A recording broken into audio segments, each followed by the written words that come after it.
All right. I muted everybody because I heard some static noise in the background. So if you can mute yourself, Tayshawn, and we can finish the conversation. What's up, Sergio? I think that was you with static in the background. Hey, Gwen. Go ahead, continue, Tayshawn. Oh, yeah. But yeah, so I'm gonna call a couple other insurance companies just to get some quotes, some different quotes, and then I'm gonna go from there, man. I'm also I'm getting into credit repair. So a female friend of mine got her own company going right now. She wanted me to partner up with her, so I think I'm gonna go ahead and jump for that also. Okay, so you're doing a whole lot of stuff. Oh man, I'm a hustler, boy, entrepreneur. So that's what I got to.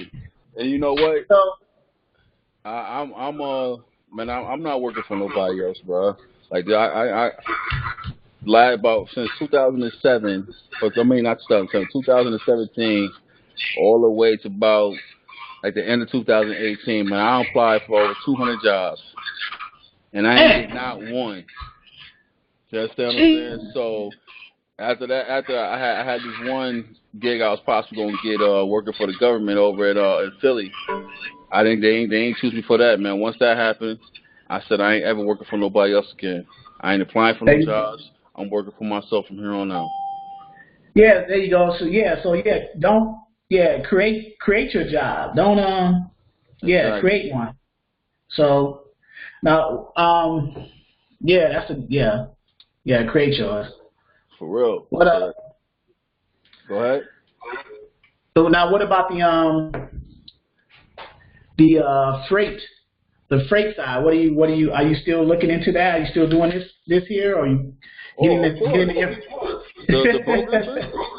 Yeah, man. Hey, I'm trying to get that going as soon as possible, man. I'm like, look, I know we do the training only once a day. That's why I'm like, man, I'm hoping to push it to like twice a week. Cause yeah, I'm gonna change the time, maybe the beginning of May or June to during the day, like the same thing with the dispatching, like 11 to 1. Yeah. Because but even during the training is just to give you guys information and sit you out there. But I would prefer, because if you guys are going to be agents eventually, or even freight brokers down the line, then I would prefer that you being an agent, you go after the shippers.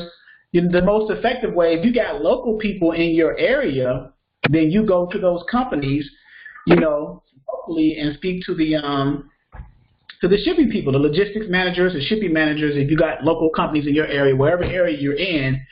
And then that's the number one way. The number two way, of course, is cold calling. Mm-hmm. You cold call, after doing your research, and I'm just providing the tools and resources how to do that. But the effort is obviously you guys are going to have to, put you got to have skin in the game. You got to put your own effort. Yeah. And then the third method is, of course, of the emails.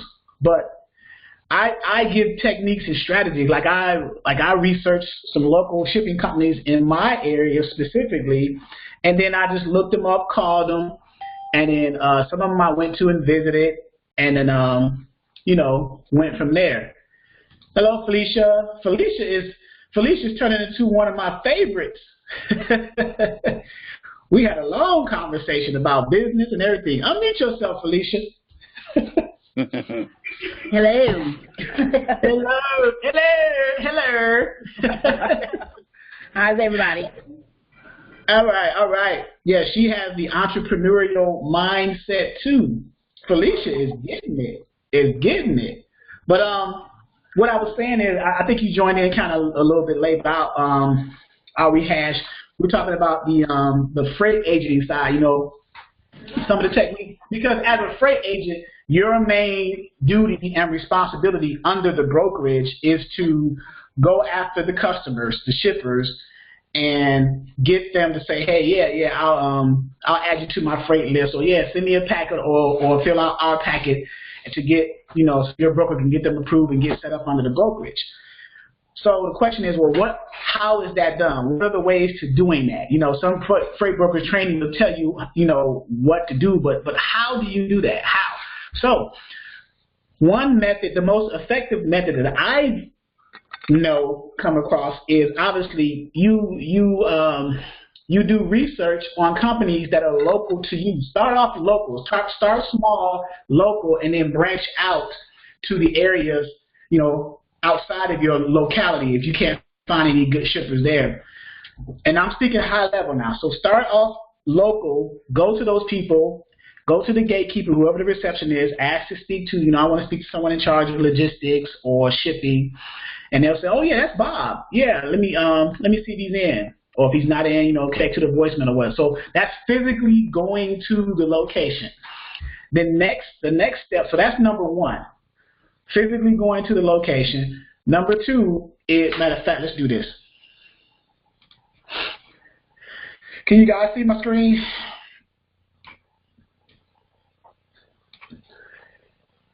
You guys can see my screen? Everybody see the screen? Okay. All right. So we got 5 people in today. Maybe some more will join later. Okay. Hey, Gwen. So let's see. So let's have a conversation here tonight. Freight agent goals. Responsibilities. All right. So number one is, you know, get the shippers, get customers, right? Get customers and shippers. So I'll say 1A. Well, how is that done? Number one is someone's asking, let me text this person asking, can a guest check out the freight broker training? Yes, sure. Yeah, anybody can log in as a guest. I don't care. Because, you know, we're on now. Log in. So how do I log in? Okay.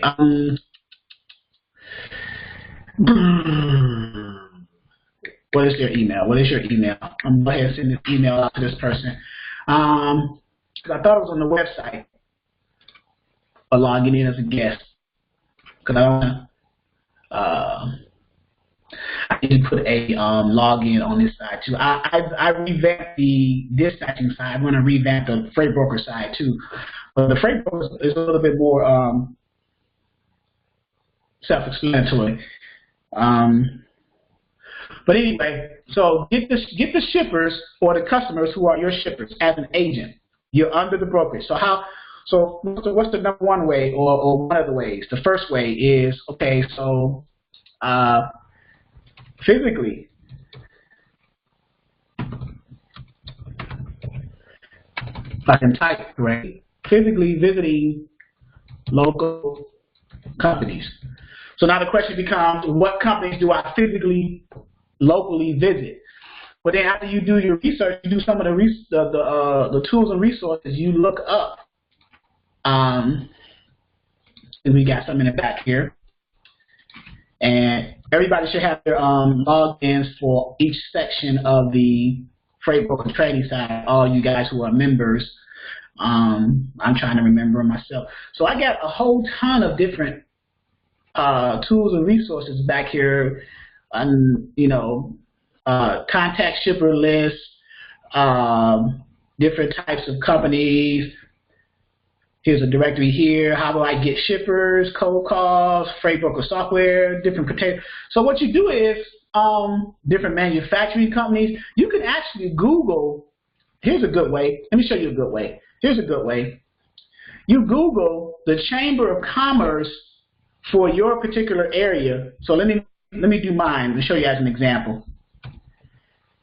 I'm in the Hampton Roads area of Virginia, which is like Virginia Beach, Norfolk, Portsmouth, Chesapeake, Suffolk. Yeah, those are 7 cities. You know, Newport News, stuff like that. So some of you guys in the military, you might be familiar with that because you may have been stationed here or whatever. So Hampton Roads Chamber of Commerce. So then you look up that and then you go under either membership or let's go to the site. So whatever your Chamber of Commerce is, then you go in there and you look under, like look up manufacturers under the Chamber of Commerce, and then you look for companies like that. That's one way to do it. I'm trying to see if I can remember where I found that, because I don't have a membership login to the Chamber of Commerce. Directory. Let's see if it's in directory. I'm trying to remember where I found that at. Okay, here we go. Directory. So you go to the directory. So let's go back to home. So if you have a directory section in your city's Chamber of Commerce or your area's Chamber of Commerce, especially if you are in a metropolitan type area, right? So now the display of business categories. So we want to do like manufacturing or something like that, or shipping or something. But manufacturers are shippers because they make products and then they ship them out to their customers. So that's a qualifier for a shipper. It may have shipping in here as well, but we'll see, or logistics. So let's see if they got anything in here about shipping. This is alphabetized, so I don't see, let's see, shopping, shipping services. So that may be in there. And then let's see if they got logistics in here too. Logistics, look at that. So your local Chamber of Commerce, you look up and then go to the directory of it and then select a category in the directory. Now this is a current website and it's always being updated. You know, your local Chamber of Commerce is always updated with current information, right? So you can look it up by keywords, search by a specific business name, but you want to make it a little broad. So you want, let's say manufacturers. That's a good one.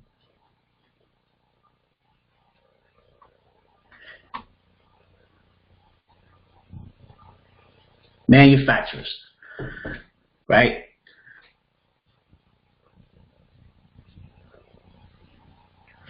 So I got a few manufacturers in here under mine. I can view the website, email if they have one. So here's a Bush vacuum pumps, Uplay Corporation. I'm familiar with this one because I actually been over there. They're near me. I went to this actual company and spoke to the guy.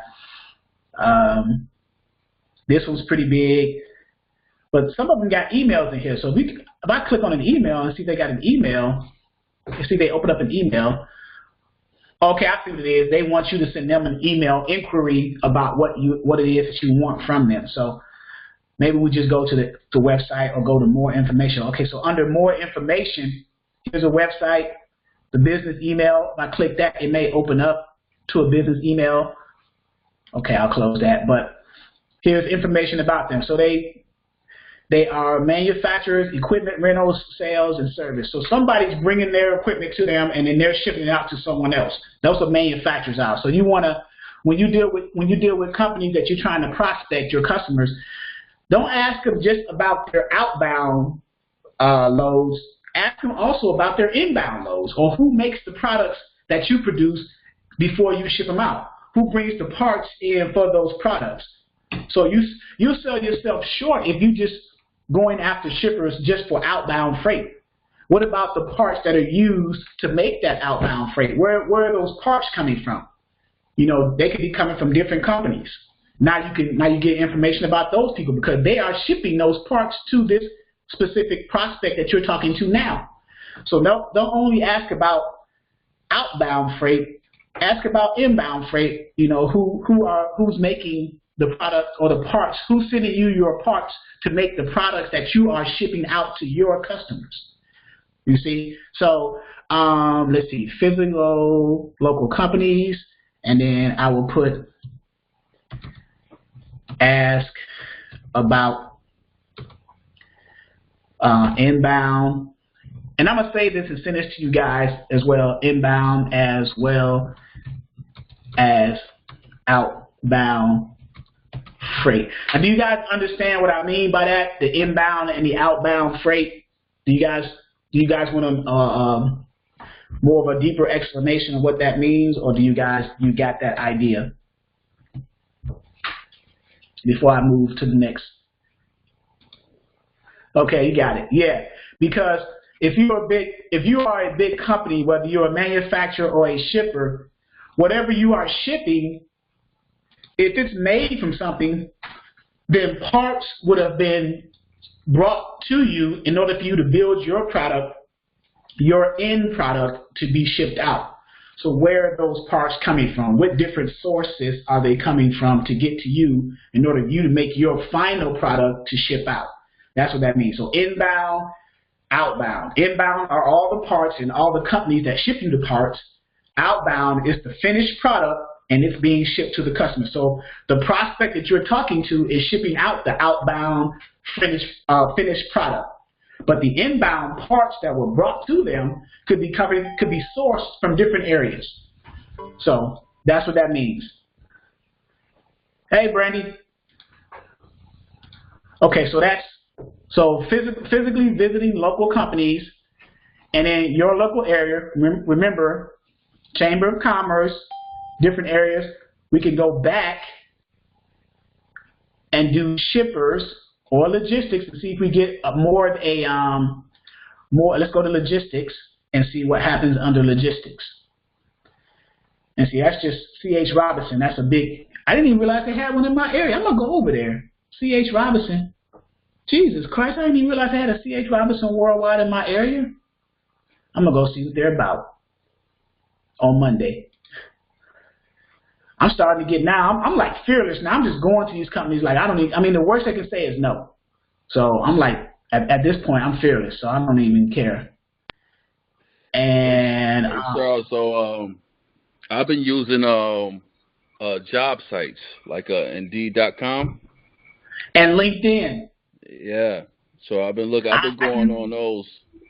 Right, I use LinkedIn. Good point. Look, I got LinkedIn. I've been getting hits from people saying connecting with me, and I sent out about this week. I sent out about 4 shipper packets on LinkedIn alone. Now, I haven't gotten a response from them, but I'm just saying that's another resource. So I got a LinkedIn account, and I put my little profile in LinkedIn as a free broker agent at Metro Knight Logistics, my name, my information. So when I communicate with people, they'll see who I am.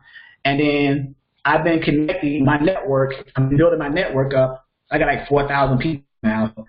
But people in the network is, let's see, companies, connections. So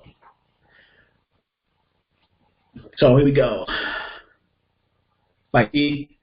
Matter of fact, he just connected with me today. He's a QC a shipping manager at Jordan Furniture. So, matter of fact, I haven't sent, because I've been dealing with my mom days ever since dispatch. I've been dealing with the nursing home thing, so I haven't had a chance to actually, because as I get hits and responses and connections on LinkedIn from people, I respond to them immediately because they just responded to me, so it's fresh. Keep it in there. And I got broker and owners of logistics companies, shipping managers. Everything's either shipping or logistics. If you know, shipping, logistics, or truck related. Managers, transportation, terminals, logistics. So that's what you want to do, freight agent. I ain't talk to freight agent acting like I'm dumb. Like, hey man, I'm a freight agent. My idea how to do this or do that, and try to pick up pointers from them. So everything is related to the field that I'm in the LinkedIn profile, because you want to connect with like-minded people and go from there. So logistics, shipping, freight broker, warehouse, anything that's related. Matter of fact, I need to call Anthony because I spoke to him earlier in the week, and we actually had a good conversation. Okay, Brandy said that LinkedIn would not let me leave a message to certain people. Probably because they're trying to get you to sign up to their premium account. There is a workaround behind that. I was going to sign up for that 1-month premium account on LinkedIn, but there's a way around that. Let's see. Let's put shipping, either shipping people, shipping manager, right? So you got shipping manager. So when I look for people in shipping or logistics or whatever, don't select shipping manager and job, select the people, right? So you select the people, and they'll give you a list to try to connect to. Now, if you notice, a lot of these are grayed out. I've already sent invitations to them. I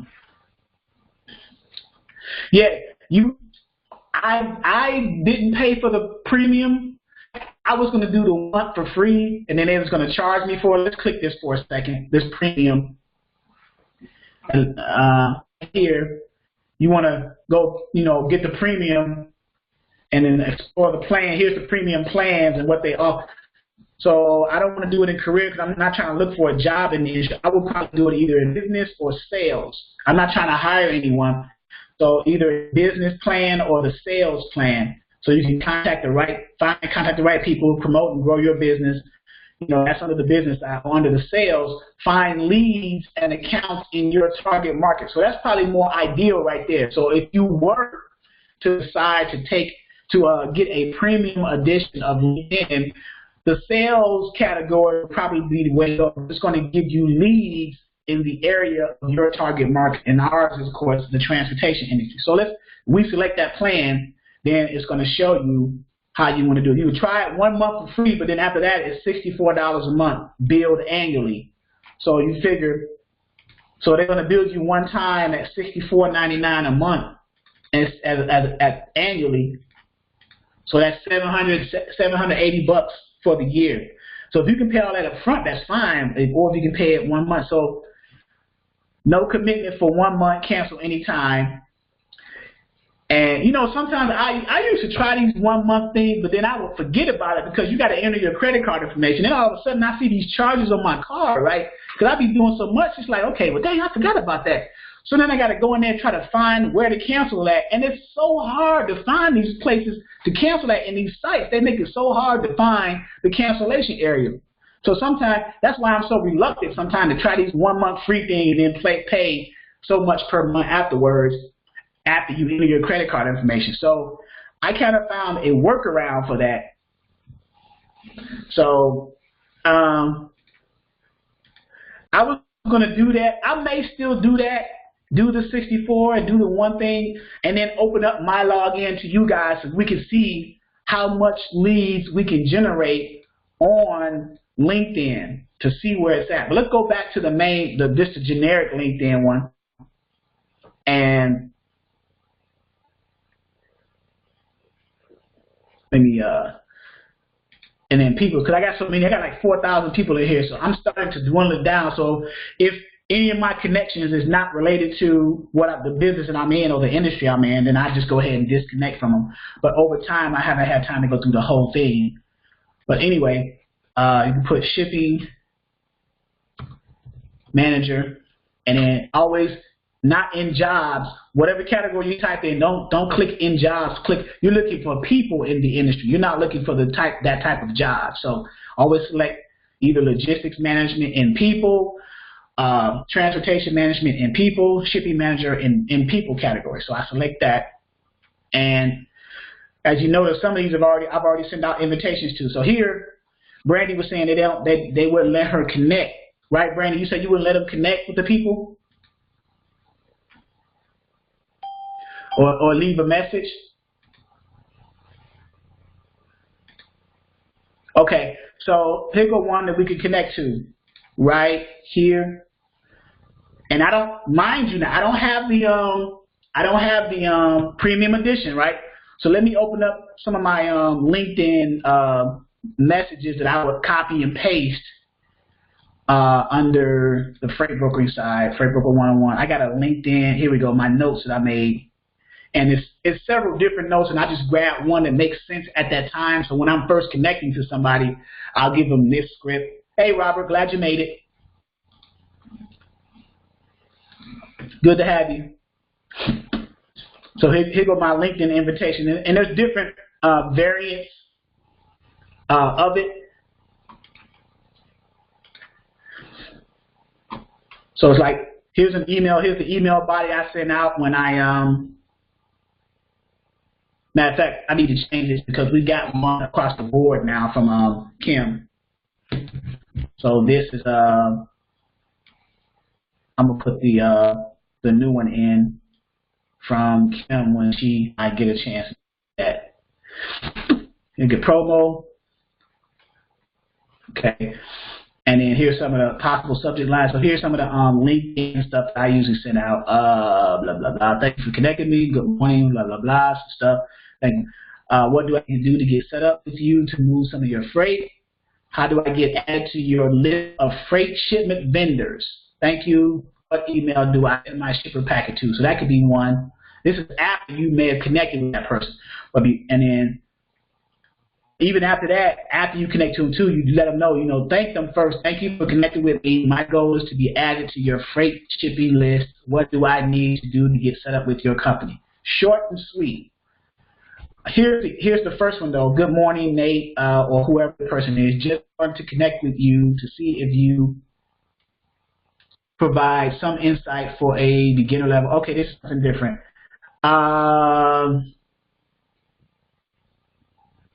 Here's one.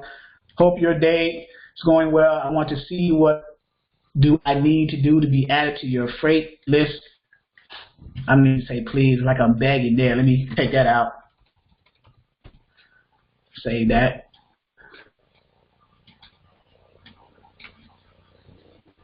And then here's another one. Just here's the intro. Just wanted to connect with you to see how I can assist you in moving some of your freight. I'd like to be added to your contact list for future shipments. Thank you for your time and your information there. So that might be the one when you first try to connect with somebody. So here's one we can connect with right there. Hit connect, and then you just add the note. So I'll go back and add this note. Right? So this I don't know if you're doing this, Brandy, or not. And that person's name was Heather. So I'm going to paste that note in there and just change the information. It's evening time for me, so I'm going to change good morning to good evening and change the person's name to Heather. I think that's what, and then leave everything else, everything else is the same. All my information. Just wanted to connect with you to see how I can assist you in moving some of your freight. I'd like to be added to your contact list for future shipments. Thank you for your time. And then my information, my email, and my cell phone. So I could do it like that. I can do it like this. Boom. Matter of fact, this is probably more structured so they'll know that and that. So now it's a little more structured. And then hit send invitation. So I can send that to Heather. So is that how you do yours, Brandy, or did they not let you do it like that? The LinkedIn.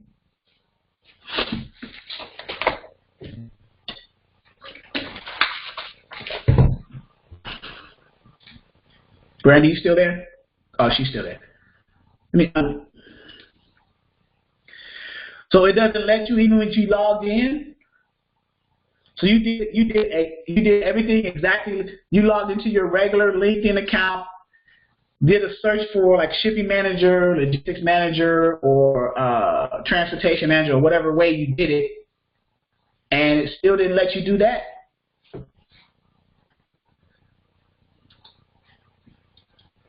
I may have to do like a one-on-one with you one day just to see what it is that you're doing, but let's go. Let me start fresh again. So you log into your LinkedIn account, right? Now, hopefully, you set up your profile. Okay, it says it has to say connect, right? So hopefully, you set up your profile that shows that you are a broker agent and who you work for, because they're more than likely to give you, they'll connect with you. So this is Dan Stoltz. He's a truckload transportation. His light is green, so I may be able to talk to him right now. But did you update your profile to reflect that you are a broker agent?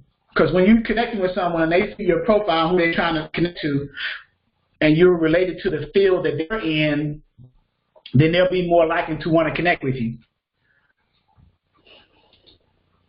Okay. So you're doing that. So now, this is the first, when you first logged in, right? Let me get rid of this because I don't know. Hide that post and hide this post or unfollow. See, people that's not related, I need to connect with her. I need to reach out to her. She connected with me, but she's big where she's at. She does commercial and government content. I need to get with her. She's the president of Maze Freight Solutions. I need to get with her and get some insight.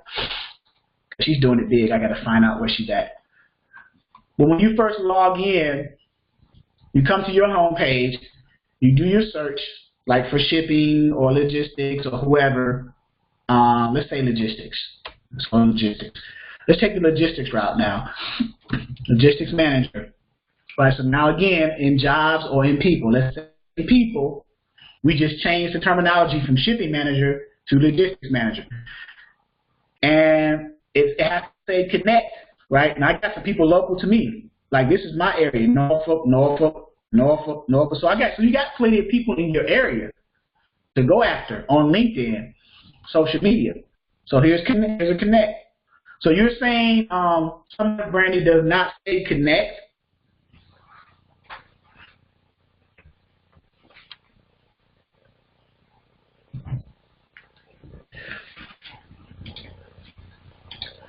I just want to make sure I'm hearing you correctly. Yours is not saying connect.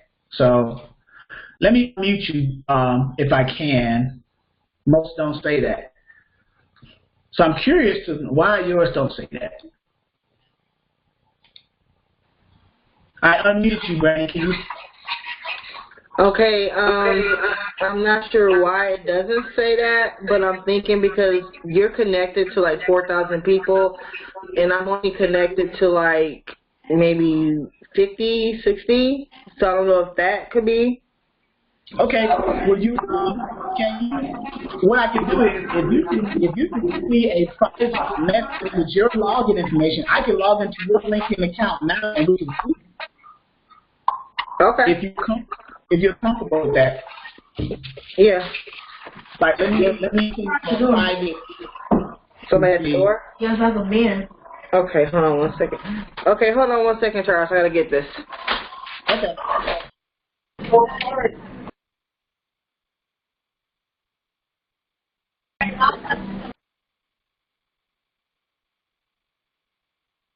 Okay, so while she's doing that, we'll go back to the notes here. Chamber of Commerce and our little file here, right? So getting customers, number one, for the agents, the freight agents, and then one of the ways, the top way, is to physically visit local companies. And then you ask about inbound as well as outbound freight. So what local companies do you visit, and how do you know where they are, and things like that. So you Google Chamber of Commerce, the shippers list, Graves Blue Book. Let's go there. That's a source, right? And you can look it up in your area for shippers. Now, once you come up under Metro Knight Logistics as a freight agent, then you will have access to her like TMS and things like that. But while you're not an agent, while you're a student, because of contractual reasons, you can't access that. But I can show you, like in the Ascend TMS system, even in the Ascend TMS system, there are areas for 26,000 under customers who are the customers you're going after. You have a shippers directory. So you hit the shippers directory and then you select a state. Tashawn, what state are you in? I'm in Florida. Okay, so Florida. Yeah. And this is an active shippers directory in the Ascend TMS system. This is a premium plan. So you got Florida. So we got, look at that, page 1, 2, 3, 4, 5, 183 pages of shippers and brokers. So of course, the entity type you want to focus on obviously is shippers, not broker, forward, or anything like that. So this is just page 1, shippers. You click the plus sign, and then you get more detailed information about them, including the phone number. Then you can look their address up. Then you can Google the company. You can take that information and Ascend and do some further information. You may come across a website. You may come across an email. So you're cross-referencing in a sense. And it's in Tampa, Florida, if I'm correct. Yep, Tampa, Florida. So they got several. So you look up the one in Tampa, Florida. And now, Tampa, Florida, now you got the website.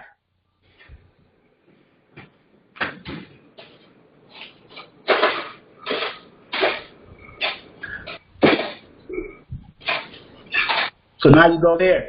But if you don't want to do that much work, you can just simply get the phone number and just call and be directed to the logistics team, logistics manager, shipping manager. But in here is the information about their company, who they are. They're a roofing company, obviously. right? Our company. And you have contact information. And there you go. So Brandy just sent me, I think she sent me, what did you do it, Brandy? You did it on Facebook?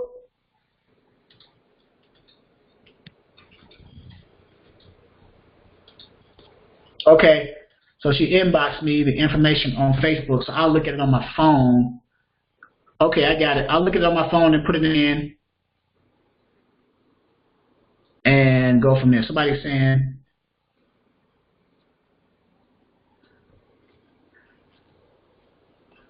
okay, so let me log into Brandy's, you log out of mine and log into Brandy's.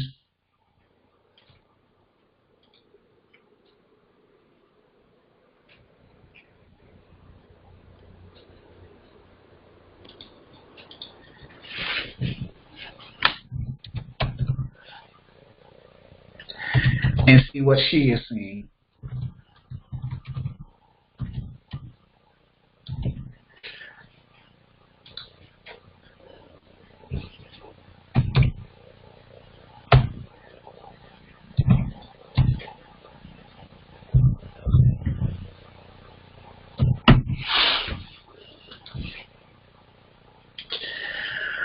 All right, security check. Not a robot. Crosswalks. Because it's making sure. Oh, I hate these things. Don't you hate these things? Alright. And I'll skip that. So now we are inside of, okay, so now this is Brandy's. So she did everything. She got her, okay. Alright, Brandy, you a model chick. And you got the model look. Okay, so now we're going to type in the search bar, right, shipping manager, right, shipping manager people, shipping manager IT.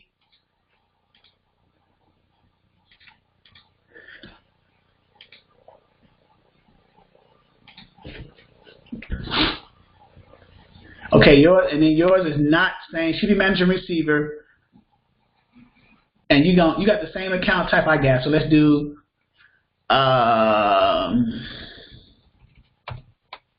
Let's try logistics. Okay, logistics in people. Well, let's try shipping in people because I didn't see that. There we go, shipping in people. So instead of saying shipping manager, let's just say shipping. See, when I did shipping manager for yours, it didn't come up with the connect buttons as it did in mine. See, it just said in IT and all that stuff. But if we just left it as shipping, now it says in people, Brandy, and now you got the connect buttons now. You see that? So instead of typing shipping manager or shipping or logistics manager, just type logistics or just type shipping, and now you come up with these different connects. Now you can do connect. Now you can add your notes and put in your text, and then hit send. Create your little template for how you want to send a connection invitation to those people. You see that, Brandy? And that's for anyone else too. If you're typing shipping or the shipping manager and you don't get the connect buttons, take out the manager and just do shipping. Or if it doesn't work with just shipping, type shipping manager and it may work. So now you get the connect buttons, and now you got a ton. And now you got, like, look at that, 100 pages, maybe even more. 100. So okay. So I'm gonna log out of yours, Brandy. So now you got, there you go. So,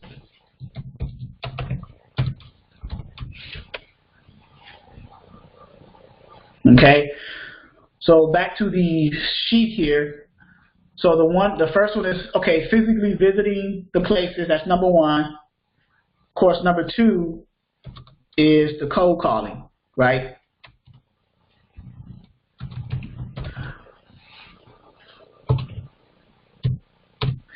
Well, the cold calling, you can get the numbers from anywhere because everything is showing phone numbers, even in the directories, on the shippers list, on the tools and resources, all the lists that we have is showing the cold calling. So then you just, after you do your cold calling, you want to tweak your specific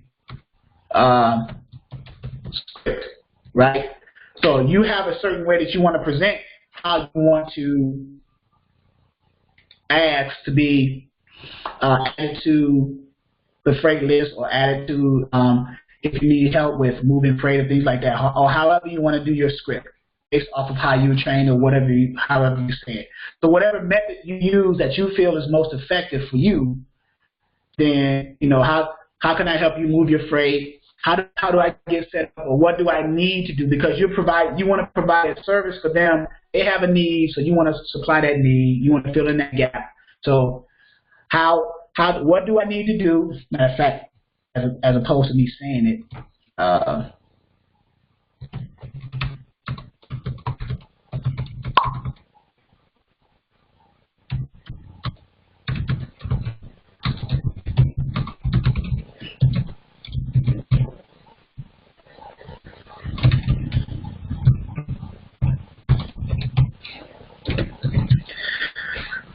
quick and easy.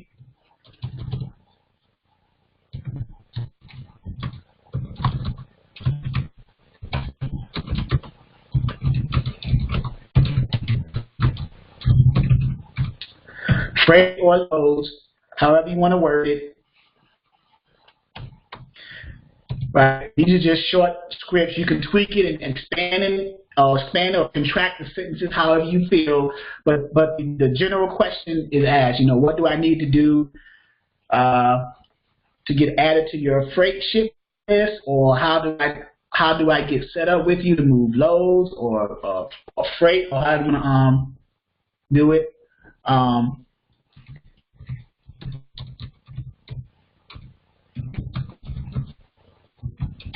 How can I help you move freight, loads? Short and sweet. And this is after you introduce yourself. Hey, my name is Charles. My name is Brandy. I'm broker agent with Metro Knight Logistics. And then you go into that, because you got anywhere between 10 to 30 seconds on a cold call, because they get calls all the time. The managers, the logistics people, they get calls all the time. So you want to present yourself in a way that you introduce who you are, tell them why you're calling, and do it as quick as possible and effective as possible, and then see where it goes from there. And then, of course, the last one is, of course, email campaign. Good one, Robert. Let me add that one to that. Good. Thank you for that one.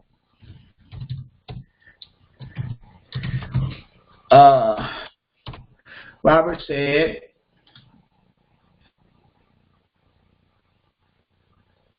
yes, it is a no-no to say you're just beginning, because you don't want to give the impression that you don't know what you're doing, Sergio. How can we do business with each other? That's one.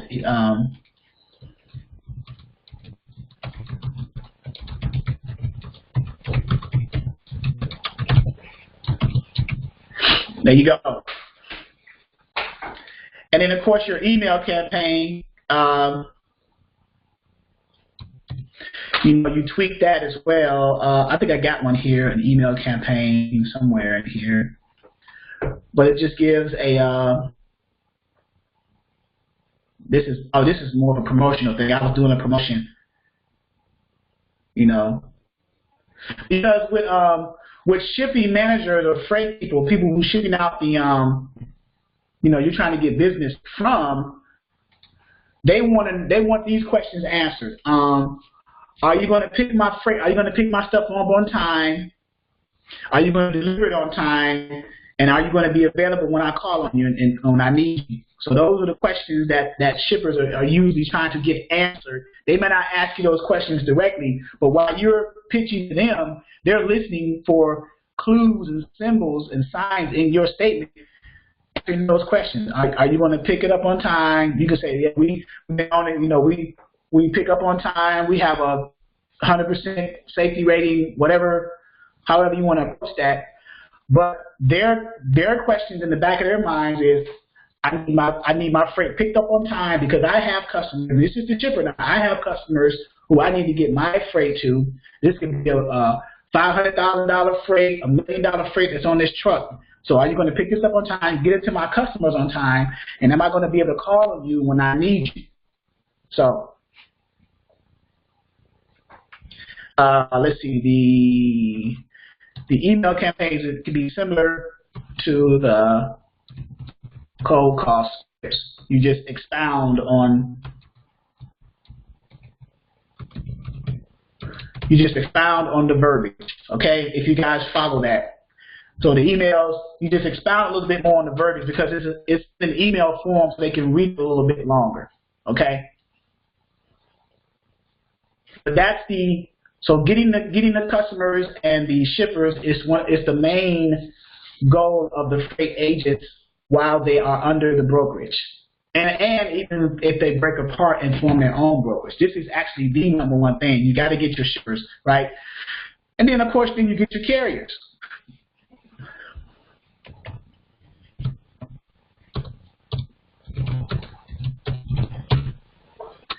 Getting carriers, if you got shippers with good paying loads, then getting the carriers for those loads are pretty easily because they'll just see your loads posted. You already may have a carrier. You may be an asset-based brokerage already, and you already have carriers. So you want to check with them first and see what their availability is for that load. Otherwise, you go ahead and throw them on the load boards and different social media posts, and then you'll start to get the calls. So you have to find that sweet spot when you post a load and how soon you're going to get contacted by carriers to let the shipper know that you have a truck for that load. The one thing you do not want to do, and I've advised this before, is you never want to tell a shipper you got a truck for their load without having a truck for their load, right? Without completely vetting out the carrier. Say you got a carrier, a potential carrier, and you getting them set up with a carrier broker packet, and they're filling that out, getting it back to you. At the same time, you call the shipper and say, hey, yeah, I think I got a truck, or I do have a truck, available. The shipper's going to send you that load tender. You're responsible for that load. Say, for example, the carrier's filling out the broker packet, and something happens, they can't get approved. They can't get an approved carrier under your brokerage. Either their insurance is outdated, the policy's bad, there's warnings about their DOT or MC, so you can't approve that carrier. You're stuck with that load, so now you got to scramble and actually try to find a carrier for that load now. So it's best to make sure when you call shippers that you have approved carriers for the load, not just carriers that you got to respond and hope that they come through as an approved carrier from the load boards and stuff. You want them to already be approved and set up with your brokerage before you communicate with that shipper and say, hey, because there's been cases where I had a guy call me and was like, man, I'm stuck with this load, man, can you help me out? I said, what's going on? Did you have a carrier? Yeah, I had a carrier who was getting set up and everything, and I told the shipper I got one. He sent me the tender, but then something happened with the carrier. I couldn't approve it. Our compliance team, they didn't approve him. They disapproved him. I was like, well, what's the reason? Something with his MC or something, and it's going to take time. The time it took to straighten that out with the MC exceeded the time that it took that carrier, that shipper needed that load picked up and taken to wherever it needed to be taken to. So he was kind of in a pickle right there. He had to scramble. We had to try to get that. I'm not sure what happened because I didn't really help him in that regard. I told him where to go, but I didn't help him in the process. So that's the lesson in that. Make sure your carrier, when you call your shipper, that your carriers are approved by your brokerage. That they already been approved. They've been vetted out. Carrier packet's been returned. All that stuff checked out, their MC checked out, their insurance checked out, the W-9, all that stuff been checked out, and they've been approved by the brokerage's compliance team or the factory company, and everything is a go. And they're even added to the system, the TMS system, in your TMS system as an approved carrier. You add them in the system under carriers. Once you add a carrier and put that information in, that data, for that carrier, they're in your TMS system. They're approved carriers. So now when you get a load tender back from the shipper, like in this case in Ascend, you get a load tender back electronically through EDI, electronic data interchange. They send them out electronically. They don't have to email you an attached PDF of a load tender. They can send it electronically, and the data from the load tender from the shipper syncs into your TMS system. So when you go build a load, that data is already there.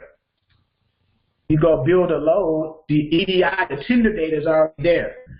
And then you just got to select the carrier that you want for that load, build that load, produce that rate confirmation, and send it to the carrier. So now it's a faster, streamlined effect.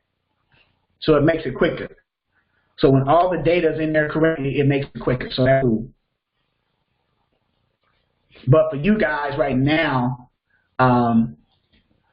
focus on getting the carriers, because while you're students under the training, I'll probably be the one doing all this stuff until once you come on as agents, then you'll probably more than likely get access, and then I'll train you guys, or actually someone from the Ascend will actually, you could call them and go through their training. I think Brandy's familiar with that, or they'll actually walk you through building a load. And there's actually lessons in the Ascend that you can watch YouTube videos on building loads too.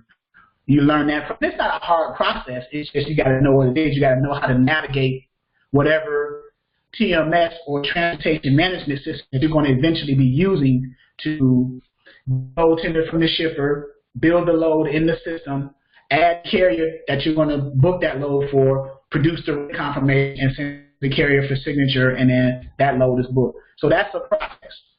So, but right now, you guys just focus on working on the different methodologies of getting the shippers to say, yeah, send me a packet. Send me a shipper packet. I'll fill it out, send it back. Then we let the broker vet that shipper out just to make sure what line of credit we can give them and things like that. Get them approved shippers, and we add the shippers into our system too, because we have an area for customers and we add new customers. Speaking of which, let me go back to that.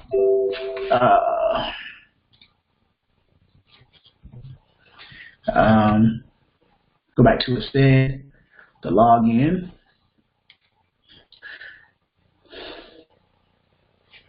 Under customers, we have an area for new customers. You add a customer.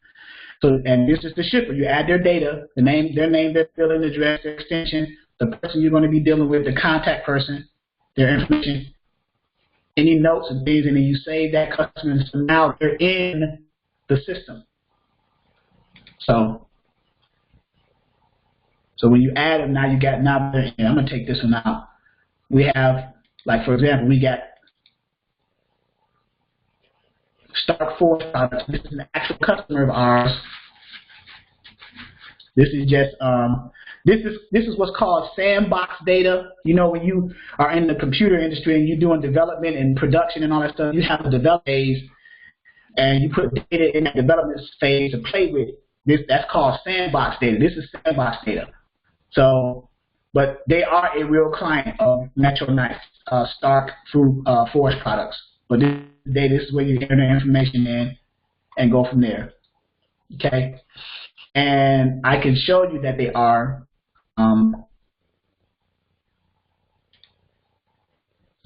real shippers by showing you a recent load list that they just sent us. So when you get a load list, so say you get a ship, you're a freight agent or you're a student now, you get a ship in and they send you their load list.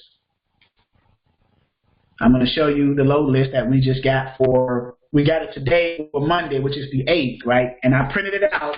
But I'm going to show you the email of it because I was going through the prices, how to set it for an agent so we can make our percentage off of it when we post load and find carriers and book the loads. So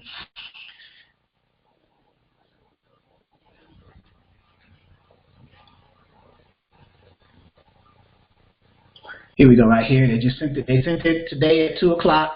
Here's their load list. And these are their loads. So, and it's for the 8th. So they sent us the loads ahead of time. They're all lumber loads, and they all go on 48-foot flatbeds, and they're all 48,000 pounds. This is the shipper's target rate. This is not what we're charging the this column here, the total freight. This is not what we're charging the. This is what the shipper is paying us, the brokerage. So we have to take our percentage out in order to make some money. Here's the loaded miles. So, example, for the first one, it's $600 going 278 miles. So if I was to take $100 off of that and say $500 going 278 miles, so $500 to the carrier, so that's $1.70, $1.80 a mile, right?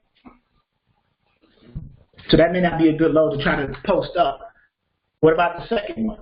It's $900 that the shipper's paying us. Say, I usually try to go between $50 and $100 on these lumber loads just to get them out the way. So I'm going to say $800. I took $100 off the top, so $800. So I'm going to post the load, make the rate count, or post the load at $800, still 340 miles. So that's $235 a mile. That's not bad. So a lumber load, 48,000 pounds, a 48-foot flatbed, it needs 6 or 8-foot tarps. It was already ready on the 18th of March, so that's been sitting a while. Going Maplesville, Alabama to Franklin, Kentucky, 340 miles, which is not far, right? $235 a mile. They're going to make $800, not $900. The shipper is selling the load for $900. We are the middleman, the brokerage, so we're going to sell it to the carrier for $800 and make that $100 spread for that load. And there's ton of loads, like this is about, I guess, 20 loads coming out here. They're trying to move next week, Monday, or the week of the 8th of Monday. So if we can move all these loads, say you move all these loads at $100 profit. So that's what, 2, 4, 6, 8, 10, 12, 14, 16, 18, 20, 22, 24, 26, 28, 30, 31, right? 31 loads at $100 profit, so that's $3,100 for the week for that one customer. And this is just an example. For that one customer, and your commission split, like mine, let's say it was 70%. 70%. So $2,100 on that $3,100, assuming that all these were moved at $100, and that's just the minimum. You might have made more on one, like $200 on another one. Like I marked one off at $200. I think it was this one here, the 1,700 at $598. So I did 1,500 at $598. So I did 200 on that one. But I was just saying, as an example, $100 each load. So that's $251 miles. That's still good. And you paid $200 off that load, and that still may be able to move at $250 a mile, because the rates now, that's not good. It's off of the rates that are going now, the spot rates, because you got spot market freight and then you have contract freight. The spot market freight is freight. It's brokered freight. The contract freight obviously is direct. You got the carrier getting loads directly from the shipper. And that's contracted freight. You're getting it directly from the shipper, your carrier. But those brokered, the brokered market freight or spot market freight is freight that's brokered. So whatever the spot market going rate for that load is, that's what it is.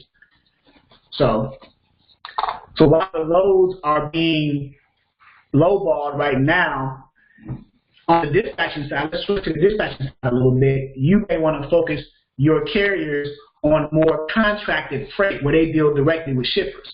On the broker side, of course, you're still trying to make your spread. You want to move in volume. You want to move loads in volume so you can make your spread. So back to that example, 3,100. If we move all 31 of those loads, 3,100 at 70%, that's $2,170 per week. That's one customer. One customer. And you're moving 31 loads a week. So over 5 days, let's say 31 loads over 5 days. So we move all those loads in that week over 5 days. We work 5 days a week as brokers. So you're moving 6.2 loads a day for that one customer.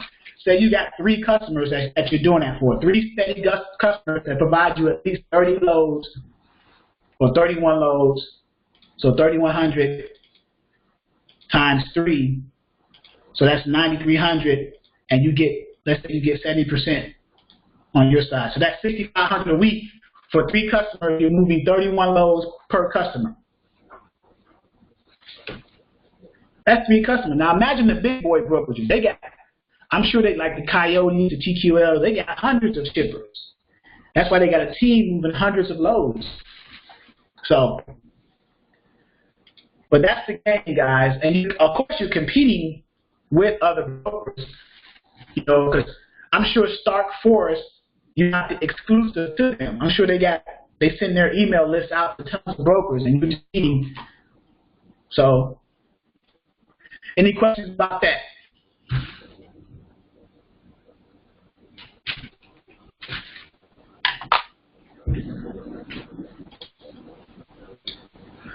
No questions? Oh, Felicia's back. Welcome.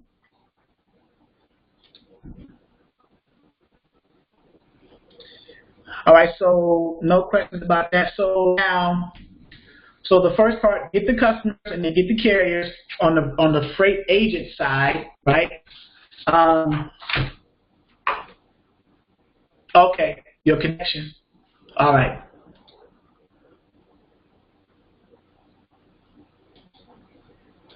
So another thing too about being the freight agent, you want to get an understanding or a grasp of the different commodities, and the states, you know, the seasons, where the freight is located when you go after shippers, what's in season, out of season, where is it located when it's in season, and then when things are out of season, what states maintain freight, whether it's in season or out of season, what parts of the country that you can find loads in.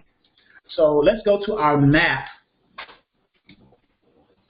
because you want to strategize too as an agent. You just want to go anywhere.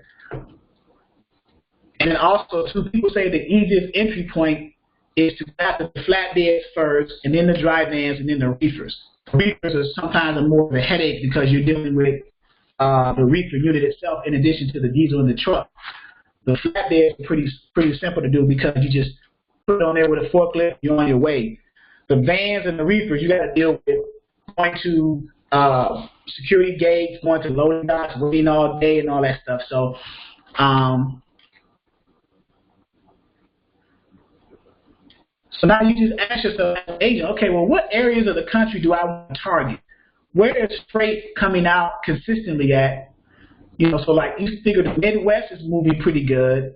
Texas is probably moving pretty good. In the South area, sometimes you got seasonal stuff in Florida, like oranges and produce and things like that. Lumber. Over here in the Pacific Northwest with the like Idaho potatoes, the onion, you got onions out here. You got apples, but those are seasonal. You got pipes and lumber over in this area, and in California, you got seasonal produce. So you have to understand as an agent, you know, what states you want to focus on, whether those states are going to be seasonal for freight or whether it's going to be year-round. And Texas is a year-round state. The Midwest states are year-round freight. Sometimes in the northern part of the Midwest, like Minnesota's and the Wisconsin, you have some seasonal, and then the rest is year-round.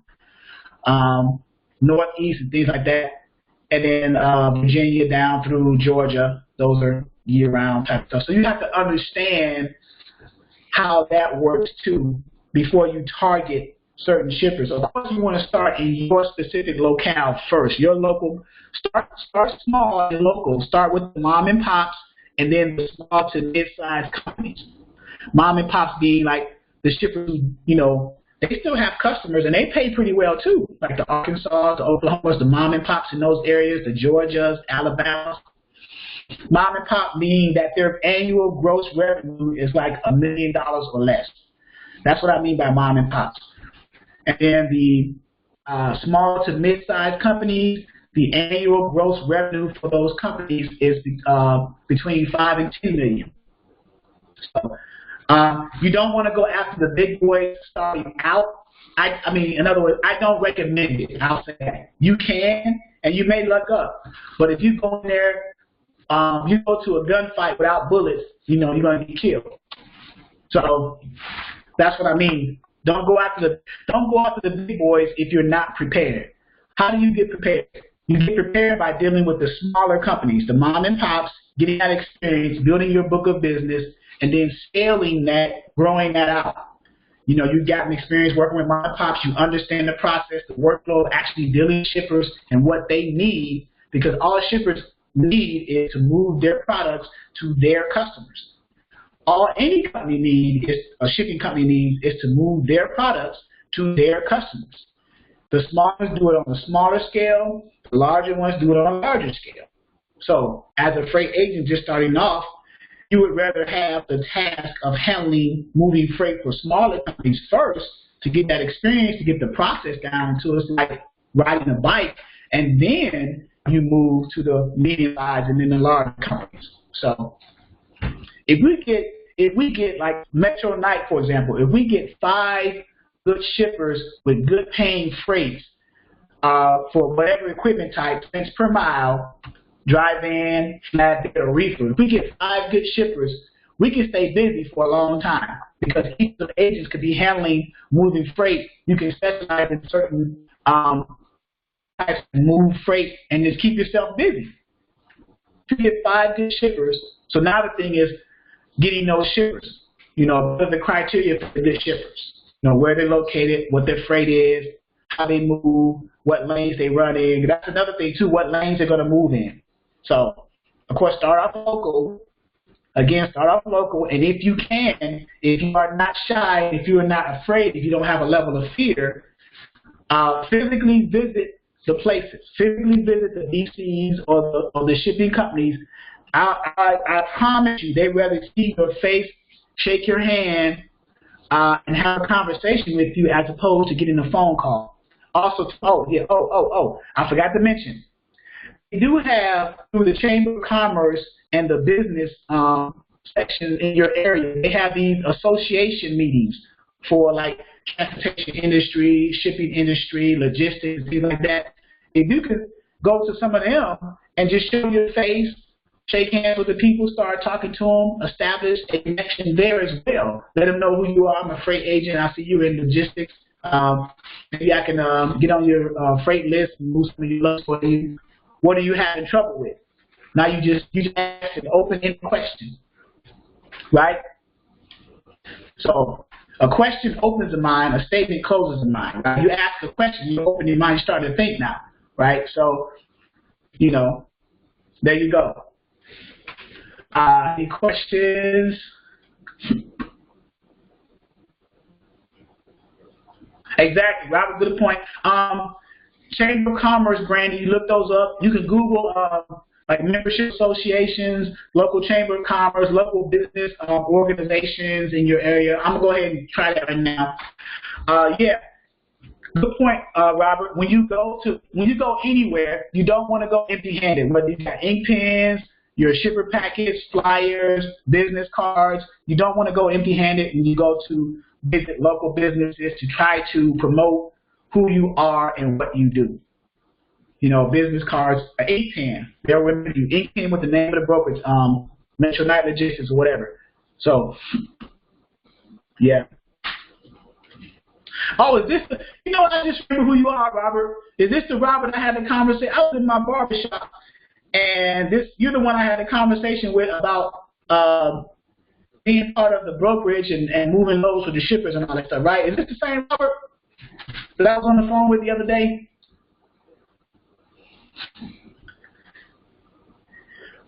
Some of these meetings, Sergio, are open to the public, and some of you may have to join the associations, but it's probably an easy way to get in, especially if you are already in the field that the association is about, like the transportation industry and things like that. So yeah, some may be members only, and some may be open to the public. So yes, exactly. I called Pepper Source. Okay, yeah, I remember you, Robert. Yeah, I've been meaning to get with you because I want you to come on board to Metro, because you have a plethora of information for us. Mr. Terrell, guys, if you don't know, Mr. Terrell, he's experienced in what he does. He drives, you still drive tankers now, right? You drive the tankers.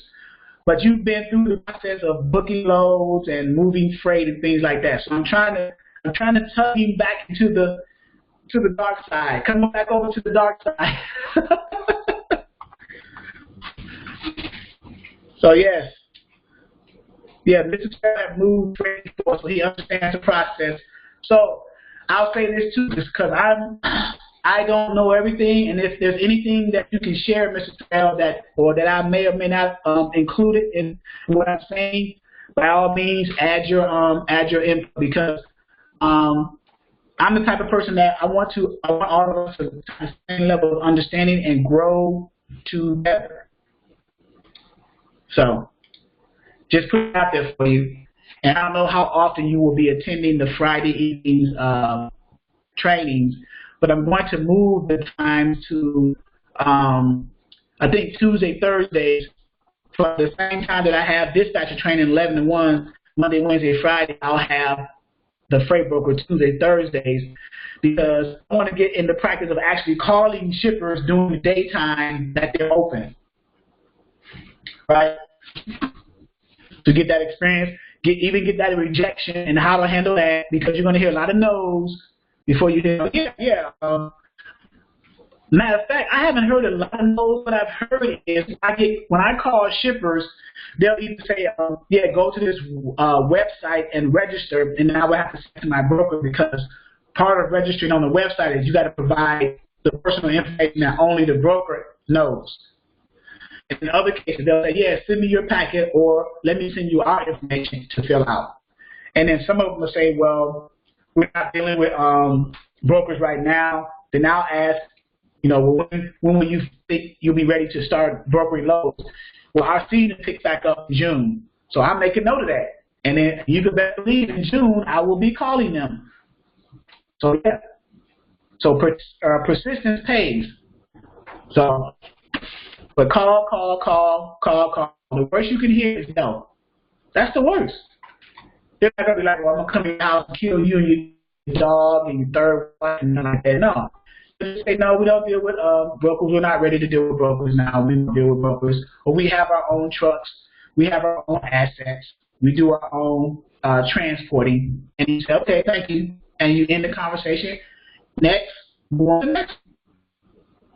So that's all it is. It's a numbers thing. But this phase that we're in, guys, is the hardest phase.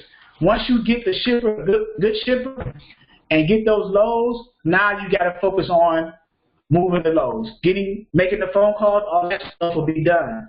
You still make the phone calls because you still want to build up your shipper, because you'll lose customers from time to time. So if you got a large number or a decent number, let's say 10 shippers, and they all have decent paying loads, if one fall off, you're fine, because you're still so busy moving loads for these other 9 shippers that everything is still good. I know a guy who has either 2 or 3 shippers, and he says he's so busy, like real busy. So, busy with 2 shippers. They may be giving him like 5 loads each a day. So that's 10 loads a day that he's moving for those 2 shippers, and he's doing pretty good. So you figure if he's moving 10 loads a day, let's say he's making $200 per load. If the loads are that good and that well paying, he's making, if he's doing 10 loads a day, right, at 200. Hey, Kendra, how are you? Welcome. Welcome, Charles. Hey. So he's moving, say he got 2 good paying customers. Each customer giving him 5 loads to move a day. That's 10 loads between the 2 customers, and he's making $200 per load. So that's $2,000 a day, right? And he's working 5 days a week, right? $10,000 a week. And this is just speculative, but you see where the numbers will go, or will go, have the ability to go. Like 10 a week, 40 a month, and this is gross, 480,000 a year. So that's 2 customers giving you 5 loads each a day. Now, that's pretty small. 5 loads a day, and you can make $200 per load. Let's say you make $100 per load. Let's lowball it. You give all the money to the carrier, which is what you're supposed to do anyway, right? You give all the money to the carrier. You make $100 per load, 10 loads a day. That's $1,000 a day. $5,000 a week. $20,000 a month. $240,000 a year gross. And that's just 2 good paying customers with 5 loads a day per customer, and you're making $100 profit per load. 2 customers. Right? Monday morning, I'll be visiting the Chamber of Commerce. Sergio saying Monday morning, I'll be visiting the Chamber of Commerce in my area to find out about the meetings. Yes, if I could attend. So if you could physically visit your Chamber of Commerce, if they're local to you within traveling distance, that's fine. Otherwise, you can call them. I think, correct me if I'm wrong, guys, the Chamber of Commerce for each state, the chamber for that state, is it always in the capital city of that state, or could it be anywhere? Or do they have chapters in other major cities in the state? I'm not sure of that part.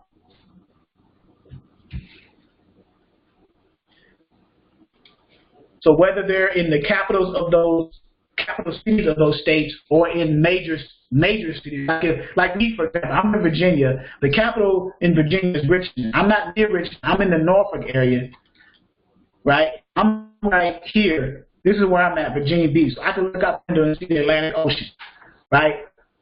Richmond's right here.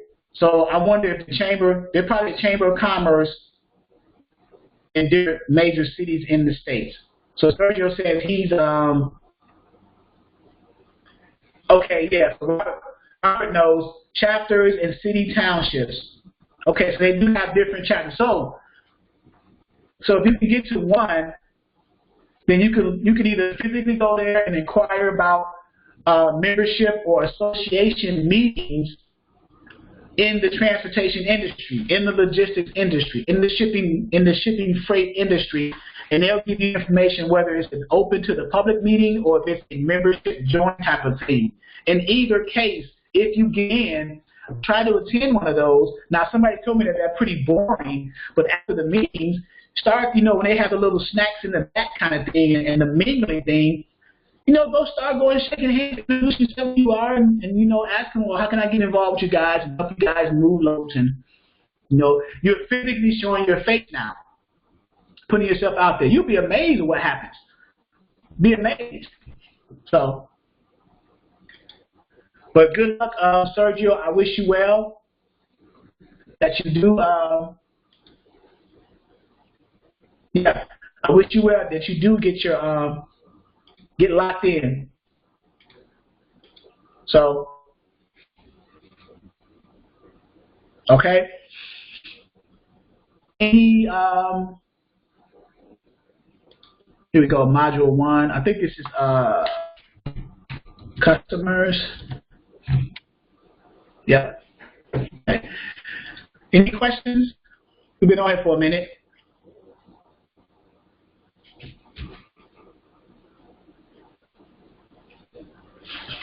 Yeah, so getting the customers, you want to focus on a niche being a specific equipment type and a specific commodity in that specific equipment type. So, for example, with flatbeds, if you come to discover that flatbeds are the easiest equipment type to start off with, of the 3 main equipment types, flatbeds, dry beds, and reefers, and you say, okay, I'm going to choose flatbeds as my niche. So within the flatbed niche, the commodities that you can focus on within the flatbed niche could be like lumber, steel pipes, heavy equipment, things like that.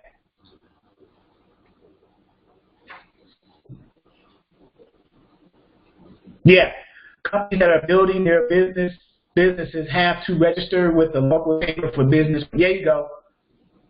So there you go. That's a good tidbit of information there, Robert. So keep that in mind too. So here's some other tidbits in the brokering, find your niche.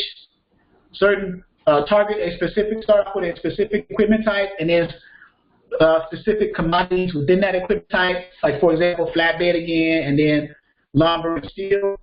And then remember the 4 R's in brokering: research, reach out, relationship, and return. Remember, reach out means that you, once you get your niche determined, you reach out by calling or using the other methods, calling, visiting local, email, like I see here in the discussion here on the website here under Module 1. And then reaching out. Here's an article I give you guys. Reaching out. How do freight brokers find shippers? Let's open that up right there.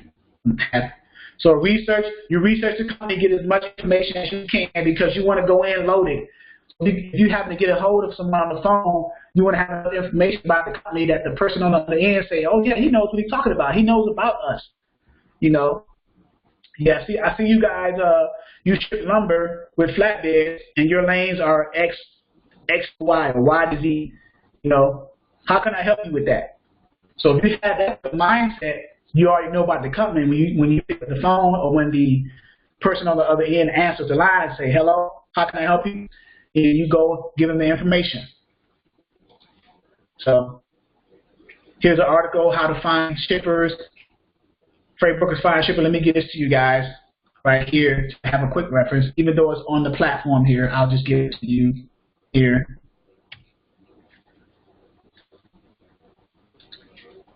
Okay.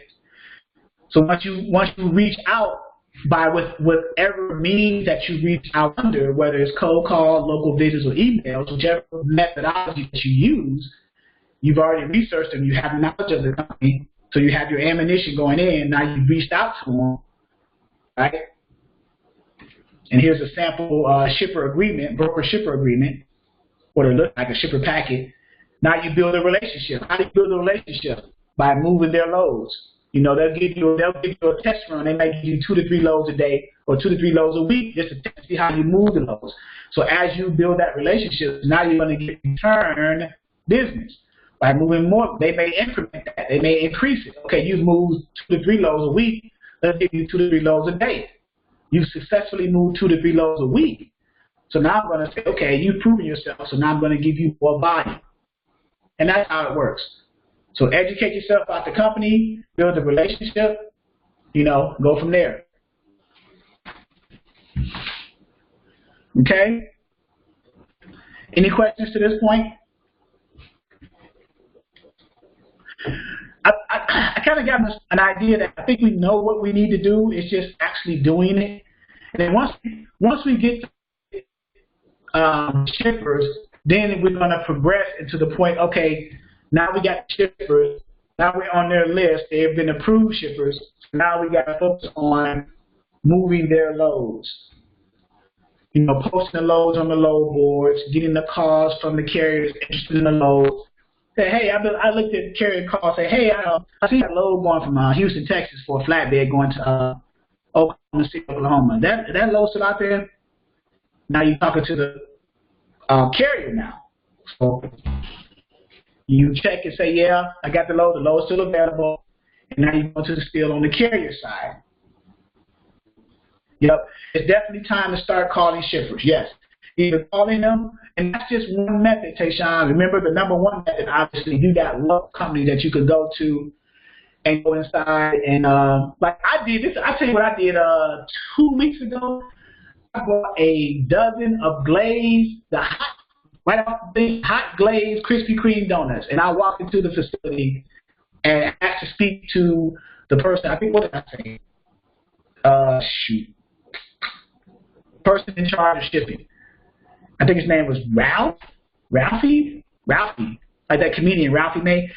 Like, yeah, his name is Ralph. And I had the donut. I said, here you go. This is, you can put this in your break room or whatever. But here you go. And I took one, but I dropped the donut on, I didn't drop them, I set them on the counter at the gatekeeper. So I got at the gatekeeper with donuts, Krispy Kreme. So he said, yeah, let me call Ralphie up here. So Ralphie came up, We started the conversation. At the time, and the only thing I lost was, I think, whatever the cost of a dozen Krispy Kreme donuts was at the time, about $10, $10 or whatever. That's the only thing I lost because it was at the time. But still had a good conversation, and I still had a lead because when they do need brokers in the future, he knows me, he knows my name, and I'll still call him from time to time because he said, call me from time to time, let's see, a broker may fall off. So what does that mean when a broker falls off? They have brokers that they're dealing with, and then for whatever reason, the broker's not fulfilling what the shipper wants them to do, so they fall off their list. So maybe it may come a time where I may call that shipper at the same time that one of their brokers fell off. And he may say, oh, yeah, man, we just lost the broker, man. You go ahead and send us your packet. I remember you brought the donuts in. You see? So stuff like that, little things, that little $10 could produce a potential $1 million or $500,000 client later on down the line after a year or two, because you build a relationship up, you start moving loads for them, and you boom, boom, boom, and every now and then you might come in with some more donuts and maybe out to lunch sometime. Especially if you're local to the guy, you show up, you know, give them gift cards to Chick-fil-A. Those little small investments pay big dividends in the long run because you're getting their business. I don't mind giving you $10 or $20 in gift certificates or Krispy Kreme donuts. If once I get your business and I prove myself and start moving loads, I'm gonna make that up 100, 1,000 times fold. You know, that's the game. And I think Robert can probably speak to that a little bit. You know, the little small investments you make can pay big dividends later on down the line. So, yep, just keep that in mind. But I'm gonna get you over here, man, Metro Night, man. Hopefully, I need your expertise. So, but I think I've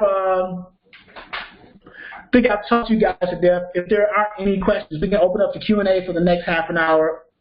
Otherwise, we can cut it short for Friday. I'll let you guys enjoy your Friday with family. I don't want to keep you too long.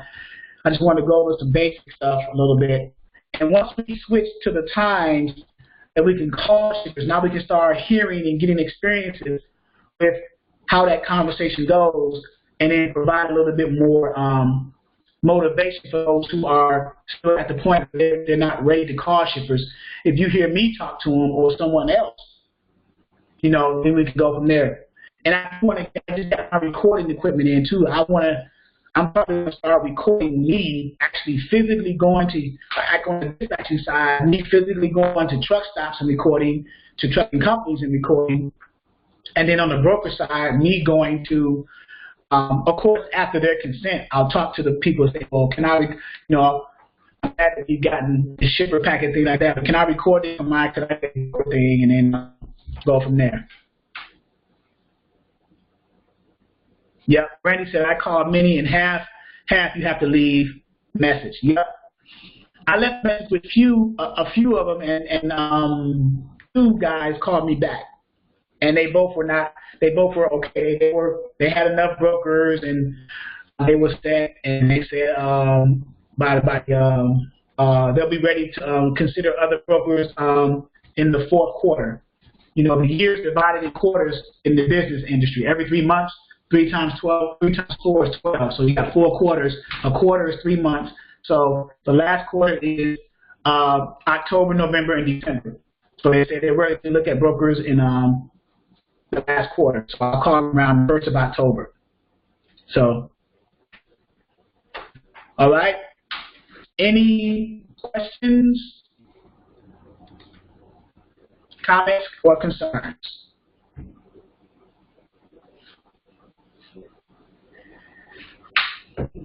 And I may put together some kind of I need to put together some module Q&A type stuff like this. Oh shoot, I already got it. Is this freight broker module? No, this is dispatch. That's what I thought. Okay. All is good. Thank you. Okay, thank you. You're welcome, Brandon. Good. Okay. I'm going to be formulating as far as brokerage side. What I do with dispatching, like little quiz, just make sure that we are on the same level, same page for each of the modules. And the quiz will be based off of the information in the module. Like for module 1, customers and shippers, the section dealing with shippers and packet types will be, there's subsections to module 1. And then module 2, approved carriers, we'll be talking about, I keep forgetting, I gotta log in every time, which is cool. That's a good safety feature. Getting approved carriers. So how is that done for each equipment types? Types of companies. Remember I was saying the small to mid-size and their assets and their gross revenue, what they're making a year. How to vet out the carriers through FMCSA. Maybe carrier 411. I think I need to put that login up there too. Because carrier 411 is a good way to check carriers too. You check CSA laws on the FMCSA website. CSA is compliance, safety, and accountability. These are standards that are given across the board by FMCSA for carriers. Robert can attest to that. Of course, the company snapshot from FMCSA, the website, check out there, and we got carrier packets and things like that. So that's under approved carriers. And of course, booking a load, what is that? What I get that under? Loads? Yep. All right. Almost forgot my own passwords. Loads. So booking the loads. What's involved in booking the loads from a broker agent or broker side? Of course, getting a load tender from the shipper, right? Here's their load list. Their target rate that they're selling the load to the broker for or directly to the carrier. This target rate is uniform amount, whether it goes to the broker or directly to the carrier. So from the broker side, this is the target rate. We have to decide how much we're going to make off of that. So $1,300, for example, you want to take $100 off the top, then you resell it to the carrier and rate con for $1,200.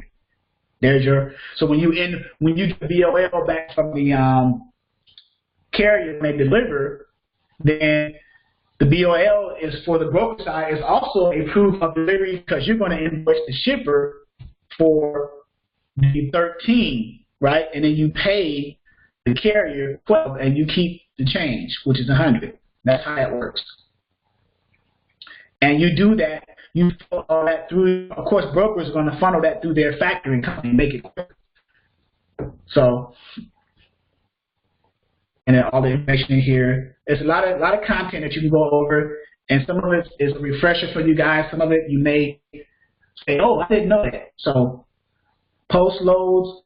How do you move the load? You either post the loads on the load board from the carriers. The shipper that sent to you the load tenders, or the load list, I should say. I'm sorry, the load list.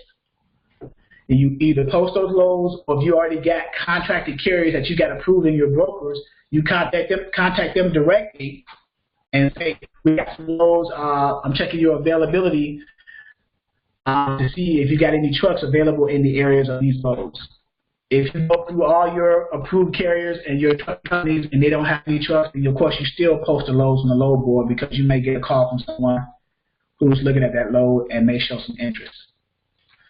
So the thing with us, with agents and brokers, is we have to find the sweet spot and the speed and the frequency to move those loads fast. So how is that done? What's the quickest way and the effective way to do that? Once we get that down, getting a load tender from the shipper and moving that load, it needs to be quick. That's why the big guys put it so fast. They have a system in place so that's what we need to do the same thing. What is that process? And that's where I'm at in the process. I want to find the fastest way, not only the fastest, but the most effective way. So in order to do that, I need to get all the precursors in place first. I need to get a good paying shipper in place with good paying loads, and I need to get a good paying an approved carrier in place to move those loads, and then marry the two. So that's the process for the broker and the freight agent. Okay, load tender coming from Load tender to Raycom is load tender from the shipper, and the Raycom is to the carrier. There are two different forms. The load tender shows the shipper's information, and the Raycom shows the carrier information and what you are paying the carrier. Okay, this is an example. All right. Load confirmation. So this is the load tender, and this is the rate confirmation that's produced from that, the load confirmation. Two different forms. And then invoicing customers, which is the shippers, once you get the BOL back from your carrier who delivered that load, again, like I said before, and then invoicing your customers and paying your carriers and your agents. So, and again, the factory company will you streamline that through the factory company. Okay. What else is in there?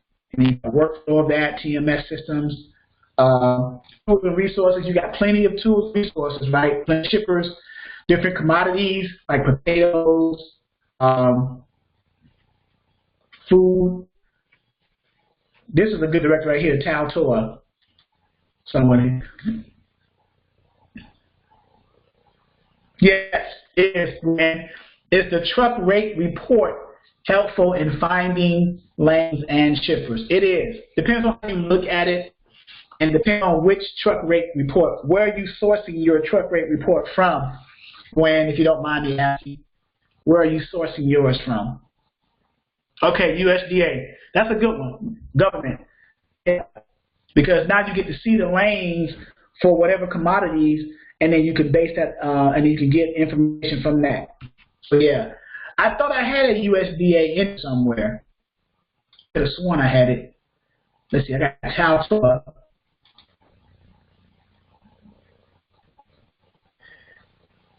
Okay, that's a good one. 22 pages. So I got a lot of top 5 manufacturing companies. 13 pages of the top. This is 2017 ranking. So the companies may still be in there. 2017, we're in 2019. The order of the rankings may change. The companies may still be in there. So you can Google these companies. So here's Exxon and their primary commodity or the primary industry. ExxonMobil is petroleum and coal products. So the first column is the company, the second column is what they do. IBM, computers and other electronics, of course, right? So you have a list of companies. Here's another source. You can look up companies. Actually, and here's where you can find your niche again. If you want to go into the lumber or go into certain commodities, you check the commodity and you check the company associated with that. So there's several ways. The food and beverage industries, go after them. Several different areas and different ways to do research for companies. So, okay. Top 12 load boards, National Shippers Contact List. I think this is a good one too. 79 pages. You have to print this out because it's kind of minuscule here. But you got the name of the company. You got emails in here. What I would do is I would Google them and then see if there's an email in there still the same to that, because this may be outdated. Well, this is November 9th, 2018, so that's not that long ago. It's less than 6 months, 5 months ago. So before you just go out mass emails, you want to make sure if you do send out an email, you put an extra clause in the email saying that if this is not the person, or excuse me, or if this person that I'm reaching out to no longer works here, can you forward this email to the logistics or the shipping manager, someone who handles movement of freight? So you can direct the email to the person in the name of the person in the email, but also include a clause that if that person no longer works there, can you forward it to the correct person? Because again, this is like 2018, so the person may not be there.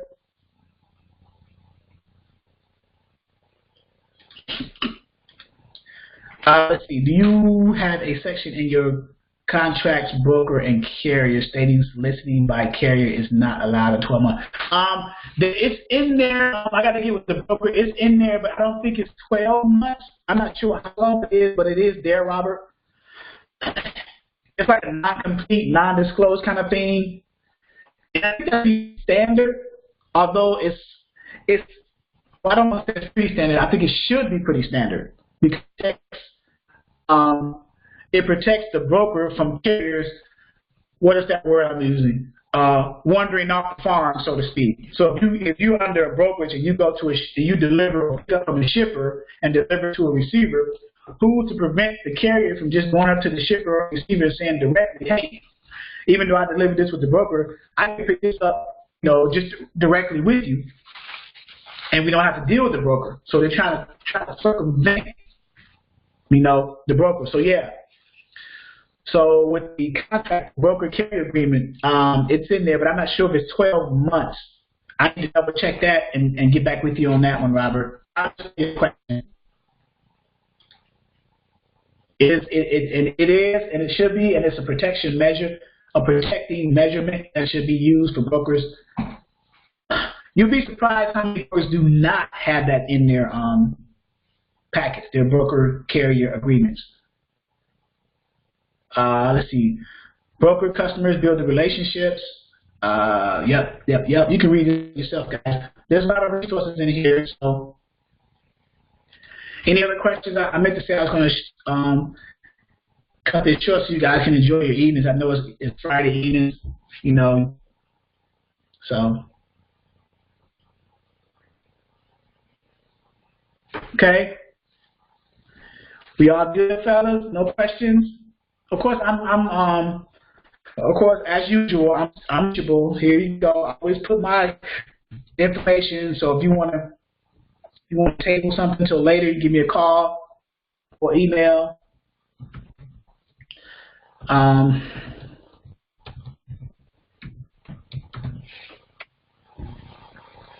we go from there. Okay. But until next time, right?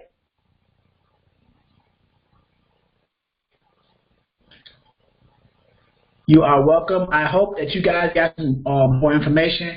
Our main thing is just right now as beginning agents coming in. You guys have a good night, Felicia. You are the woman. You guys have a good night, and we just need to focus on finding what our niche is, what equipment type, what commodity of that equipment type that we want to focus on. See if there's any local companies that meet that niche that we discovered. So only you know what your niche. If you want to go onto the flatbed side, if you want to go onto the dry van side, if you want to go onto the reefer side, if that's your niche, then once you discover that niche, that equipment type niche, you decide what commodity within that niche that you want to get into. Then search for local companies in your area that you want to physically visit that applies to that specific niche. And then go after. Now you have a target that you zoomed in on. You targeted something. You zoom in on that. Focus on that. But if you try to spread this all over the place, you'll drive yourself crazy. But focus on a specific niche. Small mom and pops, small to mid-size niche, equipment type, certain commodities, and then go from there. Okay. And I think that would be the easiest entry point to get into. And once we start getting good shippers and start moving loads, then we'll see. We'll cross the bridge when we get. We'll see what strategies we have to use to maintain moving loads for shipping. Now that's where Robert comes in at. He moves loads, so he knows the sweet spot. Once you get a good shipper and start moving loads, now there's strategies. Now you're on the next level. There are different strategies. Where we are now is at the beginning of getting the shippers and then getting good paying loads and then getting approved carriers. Once we get there, we may reach out to Robert for some more advanced insight and input because he's been where we're trying to go. And hopefully Robert will be able to provide some insight and stay along for the ride with us as long as he possibly can. And we'll see. All right, guys. You guys enjoy your weekend. Please, please, please be safe. Stay out of trouble. Please. I'll see you guys next Friday for the Freight Broker One-on-One training for beginners. As far as the dispatches, I'll see you guys on Monday. Okay? Enjoy your weekend. Be safe. All right.